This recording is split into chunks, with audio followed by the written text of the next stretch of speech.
Oh, g'day guys. It's been about a week since I talked to you last, and I thought I'd come to you with a bit of after-sales support for the tail end of the projects, so editing and finishing up. I haven't gotten contacted by any of you for asking for questions, so I can only assume that you're absolutely crushing it at the moment with your video creation. So the project that I set myself was to take the footage from some of the projects that you've done, and unfortunately some of the video files were corrupt, so I only managed to get 3 video files. And what I wanted to do was to make that into a single video that just showed, I guess, the best parts of what I thought the answers that you gave were. So I'm going to combine that with a little bit of footage that Les gave me, and I just want to show you the way I do editing through Premiere Pro, which is going to be a little bit different from the video editing programs that some of you use. But you'll see from the timeline that in general principle, it's going to be the same as what you do. But what I'm going to do is speed things up. So the first step in whenever I edit is I go through all the footage and I listen to it once. And as I do, I'm just looking for bits that really stand out to me. So you're going to take out the large pauses and when you're setting up and, just really it's very broad strokes. I'm not worried too much about at all about fine tuning. I'm just taking it and just dumping it down on that timeline. Second step, I'm going to go through and I'm just going to tighten things up a little bit. And I usually decrease the amount of stuff I've got by about 20 or 30%. I just think, oh no, that's said twice, or that's said better over here if you're doubling it up.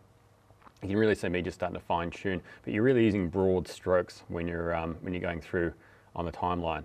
And the other thing I can do in my editing program, and I'm sure there's different ways of doing it, is to make a save as you go of each of these run step throughs. So at any time I'm able to go back and go, oh, I got rid of that bit there that that actually, now I think about it, sounds pretty good. I might just go back and add it in. But this allows me to be way more ruthless as I'm going through, and I'm just throwing stuff out, and it's really just it's a matter of how much you want to fine tune it. If I'm doing a corporate gig, I will go back and take out any of the ums and ahs that people say, which they say quite a few, especially public servants. So you can see, right now I'm going to have a look at an intro animation. So this is a link that I've included. It's in Varto, so I've gone through and I'm just looking at different links or different videos. The different videos will play for you, and they have a template logo added in there. So what you're looking for is something that you think will look good for you, fit in your, fit in the theme of what you're doing. And while I'm able to actually put together the template myself, most of these assets most of these places will allow you to send the logo to them and they'll put it together for you. So I found one there, soccer ball hitting the back of the net, which I quite like. Start there, and I can use it for the start and the end, and if it's a series, I can use it for all subsequent videos as well, and it'll go on to make my template. Okay, so now what I'm going to do is I'm going to put some name tags in. Now I really do suck at typography, and if it was a series, I would definitely put a lot more effort into it. But because I'm just trying to show you guys what it's all about, I'm going to use a uniform, lower template for everyone's name. And that's why it's nice to have this part included in the template, so you don't have to keep on creating it every time I do a new video. Okay, now what I'm going to do is I'm going to go through all the supporting footage that was supplied to me. And because I've pretty much completed what's called the radio cut, which is I've added together all the talking bits into something that makes sense, I now have to put footage over the top to demonstrate what they're talking about and also to cover over the edit points. So at the moment, if I was to play through that video, it would look like Matt was talking there, and it'd be jump cut after jump cut. But if we put some footage of soccer players in there, it's going to make it a lot smoother. And what I'm looking for is relevant footage to put over it. And this is where you guys actually have a little bit of an advantage over me, because I don't entirely know what exercise I'm looking for.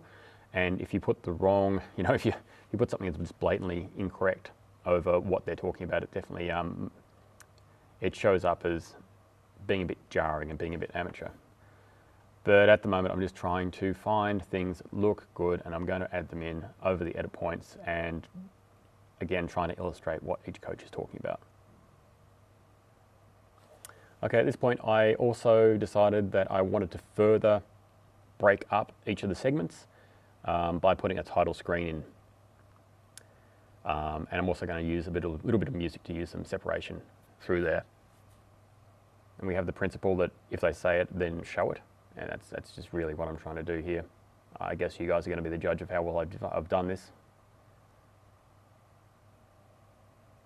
Okay, just fine tuning and just trying to match up those little bits of B-roll so that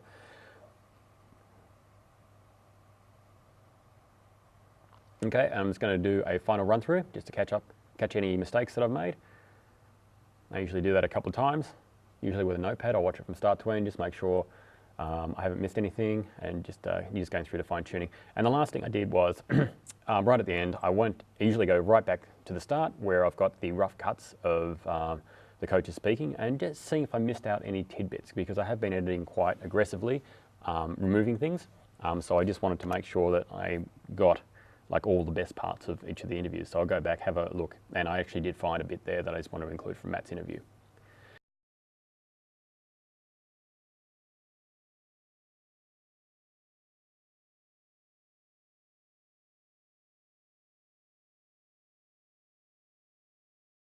And then finally, I'm going to put the animation from the start at the end to give it a little bit of an end tail animation, so people know it's over. And I'm ready to render. Okay guys, so I hope that made sense. If the offer's still open, if you have any other questions about stuff, put my details in the comment section of the video. If you'd like to see the complete video, I've also put a link to it on the screen right now.